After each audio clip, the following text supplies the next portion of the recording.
Today we're going to be talking about the 3 Medicare traps to avoid. It's a trap!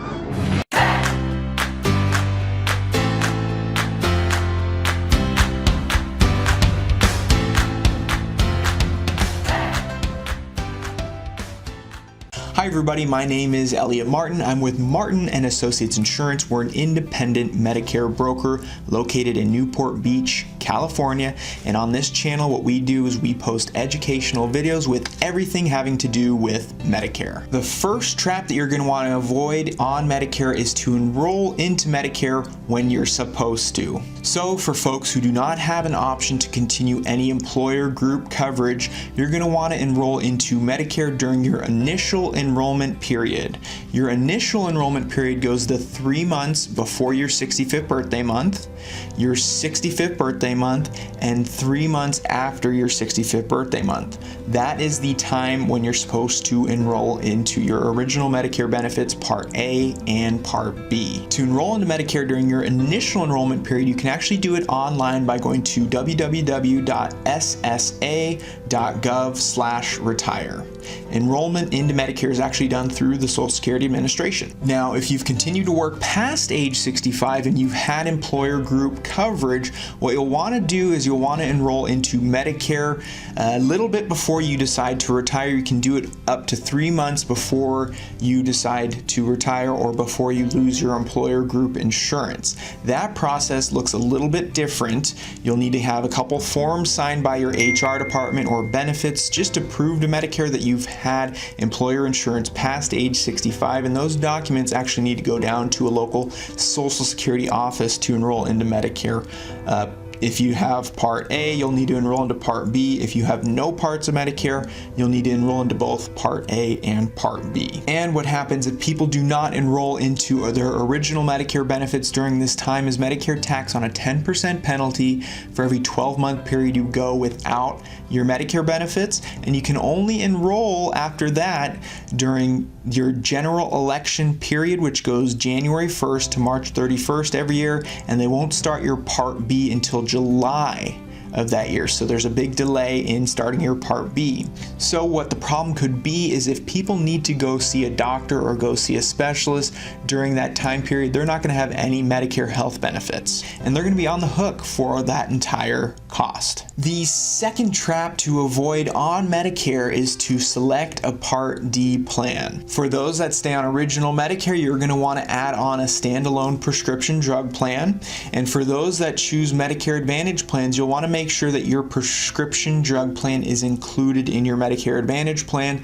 These types of plans are called Medicare Advantage with prescription drug plans, MAPDs. What happens if you don't select a prescription drug plan when you are supposed to? Medicare is going to tack on a 1% penalty for every month that you go without a prescription drug plan, and they multiply that times the national average cost of a prescription drug plan, which right now I believe is between $30 to $35 a month. So for example, let's say somebody goes 3 years without a prescription drug plan. That's 36 months. They're going to take 36% of, let's say the national average cost is $35. They're going to take 36% of $35, which I believe, let's see here, I have it written down, is $12.60 a month penalty that you're going to have to pay for as long as you have a prescription drug plan.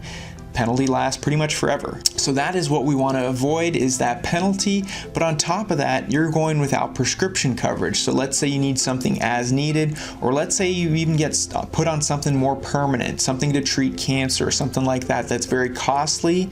You're going to want to have something in place just in case to help pay for those prescriptions. Otherwise, you're going without any prescription coverage and you're on the hook for the entire cost of those prescriptions. Even for our clients who aren't taking any prescriptions, we still suggest having something in place just in case, and so that way you avoid penalties as well. The third major trap that you should avoid on Medicare is to miss your Medicare Supplement enrollment period. So what you'll have from the start of your Part B of Medicare, of your original Medicare benefits, is you'll have a 6-month window to purchase a Medicare Supplement policy as a guarantee issue with no medical underwriting questions. A lot of people who I talk to and are healthy, they say they may not go to the doctor at all throughout the year if they don't have to, is they'll hold off on purchasing their Medicare Supplement policy because there's a monthly premium that you have to pay for that.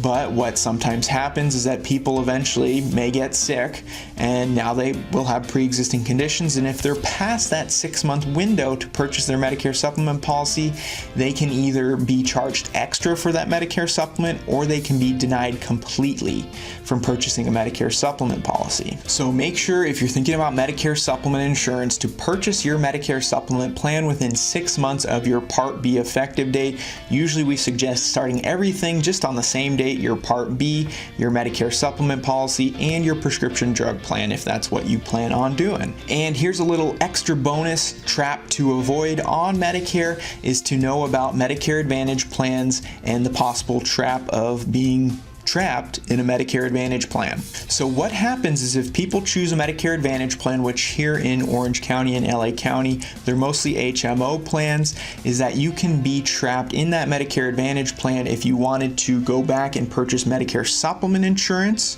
If you don't have what are called trial rights, and I'll add my video link where I explain what the trial rights are up above somewhere here. But if you don't have a trial right, you then have to answer medical questions if you want to go purchase a Medicare Supplement policy in the future. Something with a little bit more freedom of choice, where you don't need referrals, you don't have to stay within network.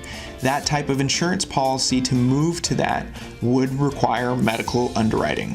So, for example, what has happened in the past is there's a cancer center in Irvine, and we know a few of the folks there at that cancer center, and they refer people to us, but usually the phone calls we get are people who are on Medicare Advantage plans.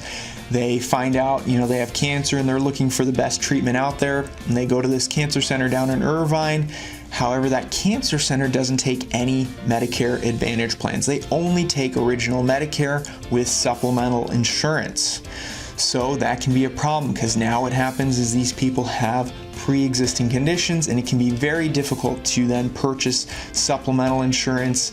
No companies are really going to want to take somebody who already has pre-existing conditions. So there are the 3 traps to avoid on Medicare, plus a little bonus there. So if you enjoyed this video, please hit the like button. If you want more videos like this in the future, please subscribe to our channel. We have a free book that you can also request by going to www.freemedicarebook.com. Thank you for watching. We will see you next time.